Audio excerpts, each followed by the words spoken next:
Hey, this is Chris, and welcome to this lesson on creating an awesome experience. So why are we tackling this first? Well, the truth is that it all starts with the experience, because before we even go into getting more customers, going out there and bringing people in, we need to look at the experience, because if we bring people in and it's not awesome, then they're not going to come back. They're not going to think, oh, this is a restaurant I must visit again, let's get it scheduled in. And so a lot of the time you only get one shot with this, and if we create an awesome experience, then people will come and they will love it, and we will turn them into repeat customers. So bad experience, it doesn't matter how many strategies we use to get people through the door, it's not going to work. It's not going to build a sustainable restaurant. Great experience, people will come back, and when you do that, you don't need that many people, because you just bring a few customers in and then they turn into repeat customers, they tell their friends, the whole thing snowballs, and suddenly you've got this restaurant that's packed out because you've created a great experience. So that's what we need to focus on. So why focus on experience? And for the reason I've just said, that the easiest way to fill covers is with repeat customers. Because reaching new people is really hard. You have to find them and tell them about your restaurant and convince them to come and convince them to try it. And actually getting regular customers back is far easier, because if they've been and they like your restaurant, they want to come back, they want to hear from you. And people love to go to the same restaurants time and time again because they know they're going to get a great experience. So when you deliver on that, you can make a customer for life, and that just makes getting more customers so much easier, not just because of the network effects, but they're just going to keep coming back time after time.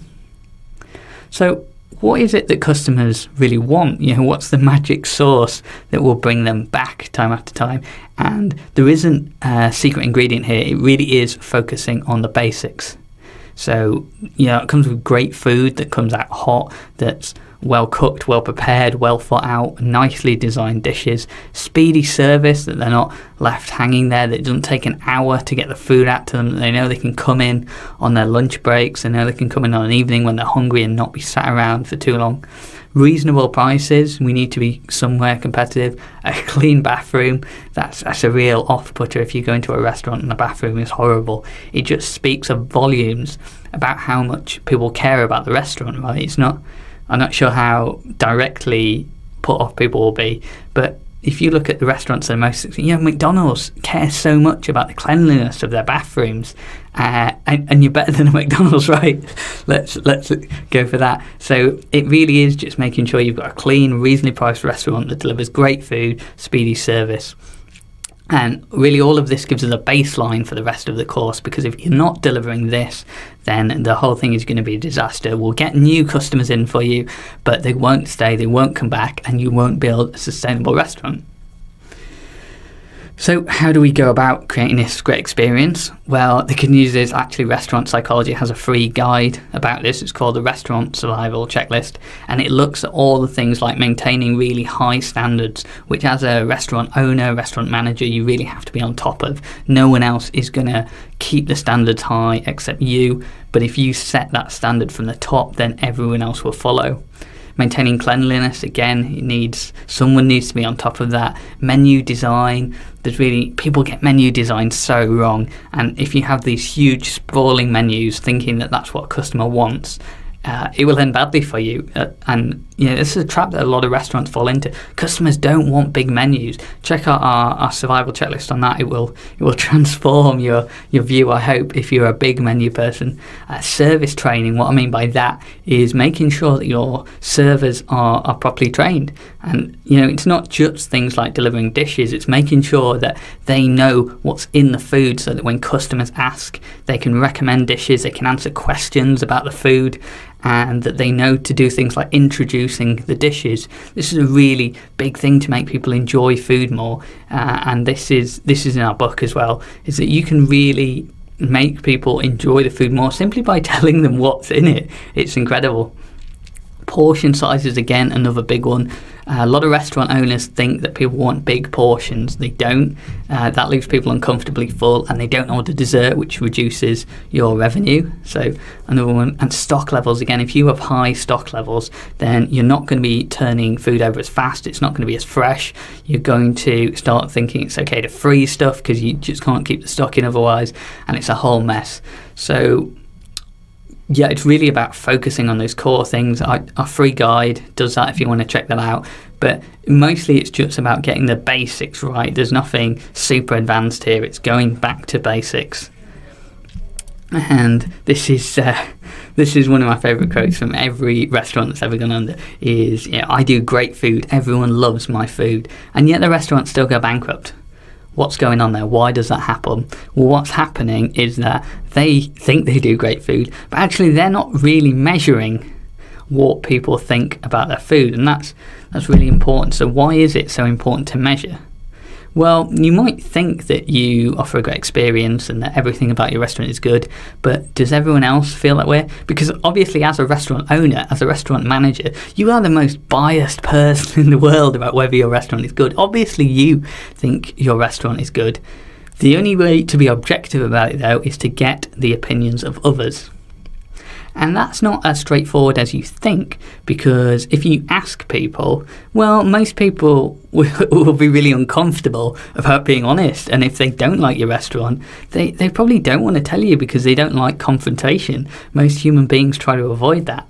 And it's certainly more of a British problem than others. Some cultures are far more honest. But there's very few cultures, I think, where people feel they have this huge sense of loyalty to a stranger, and if they've had a bad time, they're already upset. They don't want to get into an argument with you and tell you what's wrong with your restaurant because they think that you'll take it the wrong way.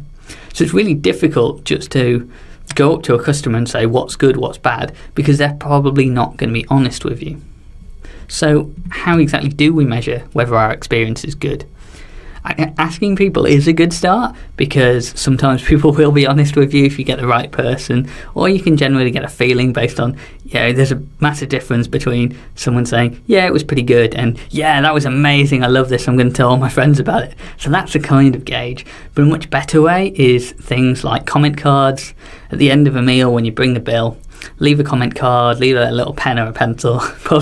You'll probably get a few of them nicked, but they'll be worth it. And just let people fill out feedback, maybe a foldy thing, right? Because a lot of the time customers are worried that you're going to read it before they leave, and so they're awkward about being honest. Or maybe even have a box you can post it in so it's anonymous.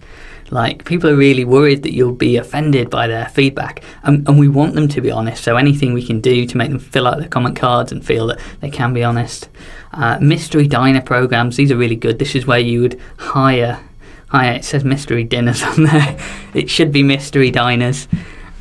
This is where you would pay someone, an anonymous someone, normally you do it for a company, to come in, and they will rate your restaurant, give you a review, give you feedback, tell you what you did well and what you didn't do so well.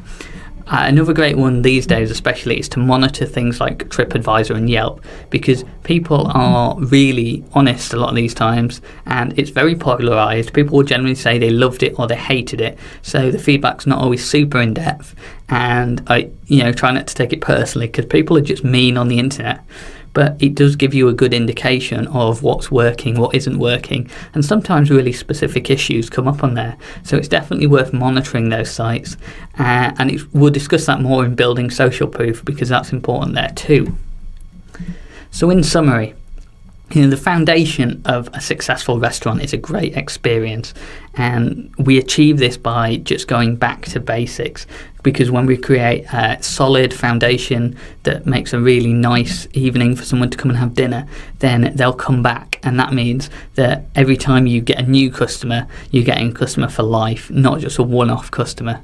But to know that you're doing this well, you need to measure. You need to be able to genuinely take on that feedback as well. So you need to be getting people's honest feedback in whatever way that is, and you need to be able to take that feedback on board and not just say, no, I'm not listening, my restaurant, my food is really good. When people do give you that feedback, you really need to take it on board and really listen. And that's difficult to do, but it is totally worth it, because once we achieve that kind of baseline awesome restaurant experience, everything else we do in this course will be based on that. So I encourage you to take some time now to really consider your monitoring processes, your feedback processes, to make sure that you've got that great experience in place.